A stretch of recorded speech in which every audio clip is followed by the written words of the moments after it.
Vote তো আপনি এমনিতেও আগে দেখিয়েছেন। এই রাজ্যের যিনি সর্বময়ী কর্ত্রী সেই মমতা বন্দ্যোপাধ্যায়ের ভ্রাতুষ্পুত্র ঠাকুর বাড়িতে এসে মন্দিরে ঢোকার চেষ্টা করেছিলেন, আপনি আটকে দিয়েছিলেন।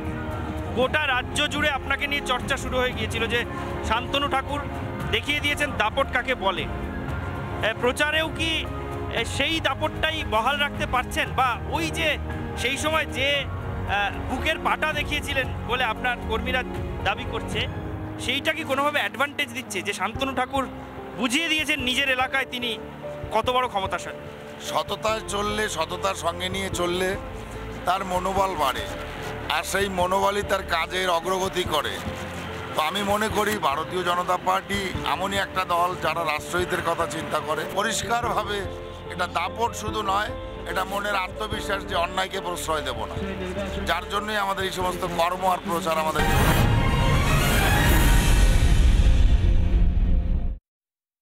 ভালো আছে,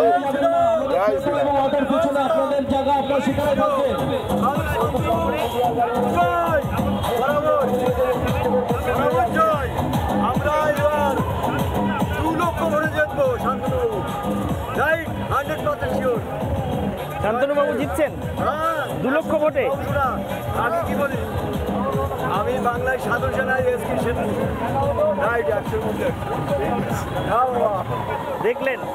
দেখলেন এই এলাকার মানুষজনের আত্মবিশ্বাস কতটা। শান্তনু ঠাকুর নিজে তিনি তো আত্মবিশ্বাসী বটেই, কিন্তু তার অনুগামী যারা কর্মী সমর্থক যারা এবং যারা বিজেপির সঙ্গে জড়িতও নন, এলাকার সাধারণ মানুষ, তারাও এসে বলে যাচ্ছেন শান্তনুবাবু আপনি জিতবেন, 2 লক্ষ ভোটে জিতবেন। এই বর্ণাঢ্য শোভাযাত্রার প্রতিটা পর্বের সমস্ত ছবি আমরা আপনাদের সামনে তুলে ধরবো। আপাতত শান্তনুবাবু জনসংযোগ করুন, আমরা সঙ্গে আছি এবং সেই মুহূর্তগুলোর ছবি তুলে ধরবো।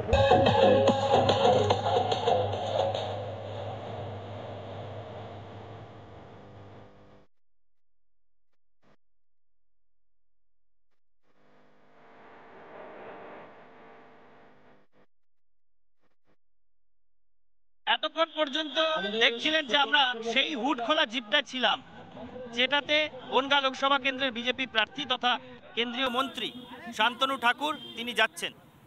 এখনো আমরা সেই রোড শোতেই রয়েছি, তবে ওই হুড খোলা জিপে আর নয়, এবার একটা বাইকে চড়ে সেই রোড শোয়ের সাক্ষী হতে হতে আমরা এগোচ্ছি। যার বাইকে বসে আছি তিনি অমিত মিত্র, এই যে মণ্ডল কমিটি এই রোড শোয়ের আয়োজন করেছে সেই মণ্ডলের সভাপতি। আর আমাদের এটা পুরো বর্ডার এরিয়াতেই যাবে, কেন আমাদের এই মণ্ডলটা পুরো মানে বর্ডার এরিয়াতেই মানে ঘেরা, মানে রামনগর এবং ঝাউডাঙ্গার মধ্য দিয়ে আমাদের এই র্যালিটা যাচ্ছে। এবং এই যা লোকজন আমাদেরকে আসছে তা সব চাষি পরিবারের লোকজন, সেই জন্য তাদের আজকের এই র্যালিটার জন্য তাদেরকে অসংখ্য ধন্যবাদ দিচ্ছি আমি এই জন্যেই যে তারা চাষি পরিবার ধান এবং পাটের যে ফসল এখন ধান কাটা এবং পাট নিংড়ানো সেটা উপেক্ষা করে তারা আমাদের সঙ্গে সহযোগিতা করেছে। অর্থাৎ এইটা মোট কতটা রাস্তা? এটা 30 কিলোমিটার মোট রাস্তা আছে। এই রাস্তাটা মানে 30 কিলোমিটার রাস্তা একদিনে রোড শো করছে? হ্যাঁ, আমাদের ভিতর দিয়ে যেতে হচ্ছে তো, কেন আমাদের এই আমাদের যে বিধানসভার মধ্য দিয়ে যেটা আমাদের মণ্ডলটা এটা অনেকটা ঘুরে, মানে আমাদের 30 কিলোমিটারের মধ্য দিয়ে আমরা যেতে হচ্ছে এই রুটটাতে। প্রচণ্ড গরম, দাবদাহ চূড়ান্ত পর্যায়ে, কিন্তু তার মধ্যেও কর্মী সমর্থকদের উৎসাহ কতটা না হলে একটা রোড শো একদিনে অ্যারেঞ্জ করা যায়। 30 কিলোমিটার পথ একটা রোড শো অতিক্রম করবে, সেই রোড শোয়ের সাক্ষী হচ্ছি আমরা এই মুহূর্তে। আমরা যেখান দিয়ে যাচ্ছি, আমি রজনীকে একবার দেখাতে বলবো, আমরা রোড শোয়ে রয়েছি শান্তনু ঠাকুরের সঙ্গে এবং বাঁ পাশে একদম রাস্তার বাঁ পাশে কাঁটাতার দেখতে পাওয়া যাচ্ছে, সীমান্তবর্তী এলাকা। শান্তনুবাবুর কাছে জানতে চাইবো, দাদা এই যে কাঁটাতার রাস্তার ধারে দেখতে পাচ্ছি, এটা কি সীমান্ত একদম, মানে ও পাশটা কি বাংলাদেশ? এটা সীমান্ত এলাকা, বাংলাদেশটা আরেকটু ওই পাশে। তো মেইনলি হচ্ছে যে সীমান্তের এলাকাতে প্রথম যে ব্যারিকেড, সে ব্যারিকেডটা এটাই। ও আচ্ছা, মানে এইটা মানে এই কাঁটাতারের ওপাশে যারা রয়েছেন তারাও ভারতীয় নাগরিক? ওটা রয়েছেন, কোনো কোনো জায়গায় নোম্যান্স ল্যান্ড আছে, কোনো কোনো জায়গায় মানুষ বাস করছে ওভাবে, ঠিকঠাকভাবে যেভাবে গেছে। তো মোটামুটি এটাই বর্ডার এরিয়া, মানুষ এখানে প্রান্তিক মানুষরা বাস করছেন দীর্ঘদিন সময় ধরে। মানে এই কাঁটাতারটা লাগিয়েছে কারা, কোন করছে? এটা তো বিএসএফরা করেছে যতটুকু পেরেছে।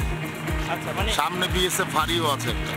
হ্যাঁ, বিএসএফ এর একটা চৌকি দেখতে পাচ্ছি। হ্যাঁ, একটা চৌকি আছে। আমি রজনীকে একবার দেখাতে বলবো সেই চৌকিটা, সামনেই বিএসএফ এর চৌকি এবং সেই কাঁটাতারের ধার বরাবর বিএসএফ এর চৌকি, ঠিক তার গা দিয়েই কিন্তু এই মুহূর্তে কেন্দ্রীয় মন্ত্রী শান্তনু ঠাকুরের রোড শো চলছে। তাহলে মানে আমরা কোন এলাকায় এই মুহূর্তে রোড শোয়ে আছি সেটা ভালো করে বুঝে নিন।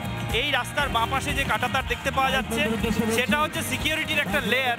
বিএসএফ এই কাঁটাতার লাগিয়েছে এবং এর ওপারে কোথাও 1 কিলোমিটার 1.5 কিলোমিটার, কোথাও আবার 400-500 মিটার মাত্র গেলেই সেখান থেকে বাংলাদেশ। আচ্ছা, আরেকটা বিষয় খুব ইন্টারেস্টিং লাগলো, আমরা যখন এই রোড শোয়ের সঙ্গী হয়ে আসছিলাম, ওই সামনের যে প্রচার গাড়ি থেকে মাইকে স্লোগান তোলা হচ্ছে, সেখানে এক জায়গায় দেখলাম যে কাঁটাতারের পাশে দাঁড়িয়ে স্লোগান উঠছে যে এই সেই জায়গা যেখান দিয়ে অনুব্রতরা যাতায়াত করত। এই কথার মানে কি, যদি একটু ব্যাখ্যা করে বলেন। আমরা দেখেছি অনুব্রত মণ্ডলের প্রেজেন্সে বাঁশের কপিকল বানিয়ে এ পাশের গরু ও পাশে পাচার করা হচ্ছে। তো সেই যে সিচুয়েশন, সেই সিচুয়েশনকে সামনে রেখেই এখানে বক্তব্য চলেছে। যে এলাকায় আমরা আজকে রয়েছি এটা তো শান্তনু ঠাকুরের এলাকা বলে পরিচিত, এটা তো অনুব্রত মণ্ডলের এলাকা নয়।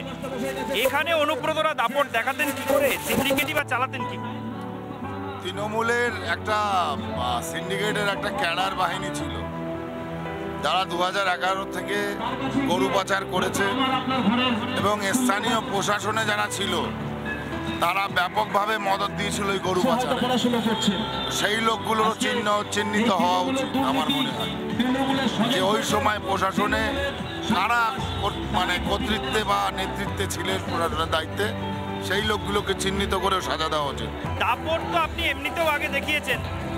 এই রাজ্যের যিনি সর্বময়ী কর্ত্রী, সেই মমতা বন্দ্যোপাধ্যায়ের ভ্রাতুষ্পুত্র ঠাকুরবাড়িতে এসে মন্দিরে ঢোকার চেষ্টা করেছিলেন, আপনি আটকে দিয়েছিলেন। গোটা রাজ্য জুড়ে আপনাকে নিয়ে চর্চা শুরু হয়ে গিয়েছিল যে শান্তনু ঠাকুর দেখিয়ে দিয়েছেন দাপট কাকে বলে।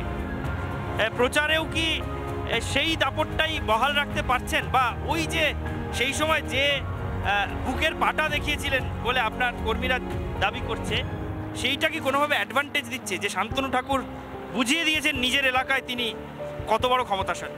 সততায় চললে, সততার সঙ্গে নিয়ে চললে তার মনোবল বাড়ে, আর সেই মনোবলই তার কাজের অগ্রগতি করে।